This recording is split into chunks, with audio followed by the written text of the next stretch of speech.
के युवा नेता गिरिराज सिंह जी से। नमस्कार सर, NI24 में आपका हार्दिक स्वागत है। उपचुनाव को लेकर सर आपकी कैसी तैयारी है? नमस्कार, आपने मुझे मौका दिया सबसे पहले बोलने के लिए, इसके लिए मैं आपको धन्यवाद देना चाहता हूँ। मुझे कहीं ना कहीं ऐसा लगता है कि पार्टी, कोई सी भी पार्टी हो, अगर युवाओं को मौका देगी तो देश में बहुत बदलाव आएगा। जैसा कि कई पार्टियों में अभी नाराजगी चल रही है, क्यों चल रही है उसका कारण है कि युवाओं को मौका नहीं दिया। हम बात कर रहे हैं उपचुनाव में कि उपचुनाव में किस तरीके से जनता का पैसा ये लुटाने का काम कर रहे हैं। आप देखिए, ये जो चुनाव हो रहा है, ये चुनाव का पैसा आता कहां से है? इस बात को मैं जनता तक पहुंचाना चाहता हूं कि जनता के पैसे को लोकतंत्र की हत्या करके ये चुनाव करवाने का काम कर रहे हैं। इसी तरीके से बीजेपी ने झूठे वादे किए हैं और कांग्रेस ने भी इसी तरीके से झूठे वादे किए हैं। तो इस तरह से ये उपचुनाव है नहीं है, ये उपचुनाव थोपा गया है जनता के ऊपर।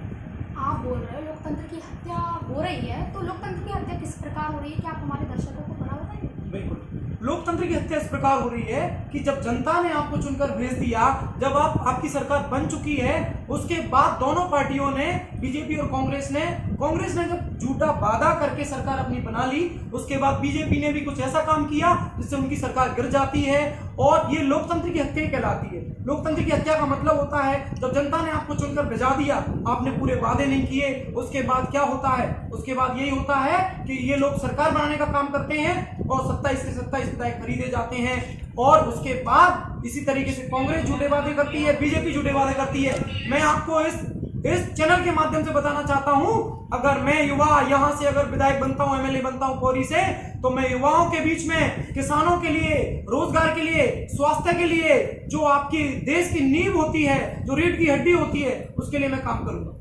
आप समाजवादी पार्टी से युवा नेता हैं, तो कई नेता खड़े होते हैं, हर पार्टी से खड़े होते हैं, तो क्या करते हैं लोग? पार्टियां चेंज कर देते हैं। ये कुछ अच्छा नहीं कर पाते हैं या इन्हें अपना बजट नहीं मिल पाता है उस पार्टी में। जैसे कि काफ़ी कार्यकर्ताओं ने बीजेपी से कांग्रेस ज्वाइन किया और कांग्रेस से बीजेपी में ज्वाइन किया, तो उसको लेकर आप क्या कहना चाहते हो? जैसे कि एक जगह रहकर ये काम नहीं कर पा रहे हैं, तो इसको लेकर आप क्या कहोगे? कहीं ना कहीं इसका कारण है कि इनके अंदर लालच है, उस लालच को निकालना होगा। मैं यही कहना चाहता हूं, युवा का उल्टा वायु होता है और वायु जब वायु चलेगी तो बदलाव आएगा।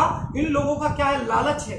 लालच किस प्रकार का लालच है कि जब किसी पार्टी में ही रहते हैं, अन्य पार्टी जब इनको मौका देती है, उस पार्टी में जाने का काम करते हैं, उसका कारण लालच में इनको कुछ ना कुछ मिलता है। इसके साथ साथ मैं आपको बात करूं, आज बीजेपी कांग्रेस हो गई है, कांग्रेस बीजेपी हो गई है। किस प्रकार से हो गई है मैं आपको बताना चाहता हूं कि जब बीजेपी कहती है कि हम काम करेंगे, हम बिल्कुल ईमानदारी से काम करेंगे, और उसी में कांग्रेस वाले व्यक्ति जाते हैं और बीजेपी के पास ऐसी मशीन है, इधर से उनके व्यक्ति डालते हैं, उधर से शुद्ध होके आ जाता है। तो किस प्रकार से तुम्हारी पार्टियां दोनों हैं, तुम दोनों मिलाकर सरकार चला रहे हो, क्या कर रहे हो? एक तरह से अगर देखा जाए तो जनता को मूर्ख बनाने का काम ये कर रहे हैं और कुछ नहीं।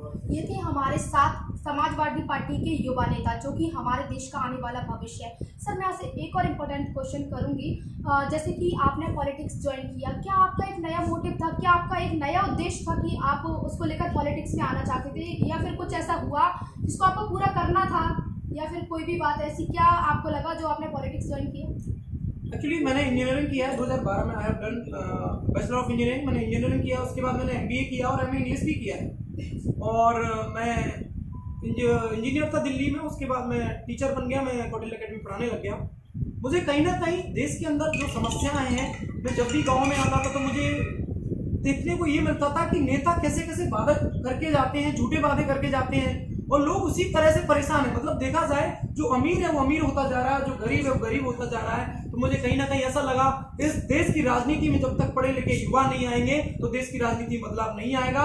तो मुझे ऐसा लगता है कि युवाओं को, पढ़े लिखे लोगों को जब राजनीति में आएंगे तो बदलाव आएगा, और मैं आपसे वादा करता हूं, मैं एक ऐसा बदलाव लाऊंगा जो याद रखेगा हमारा पौरी विधानसभा। सर, बहुत बहुत धन्यवाद। तो ये थे हमारे साथ समाजवादी पार्टी के युवा नेता गिरिराज सिंह जी।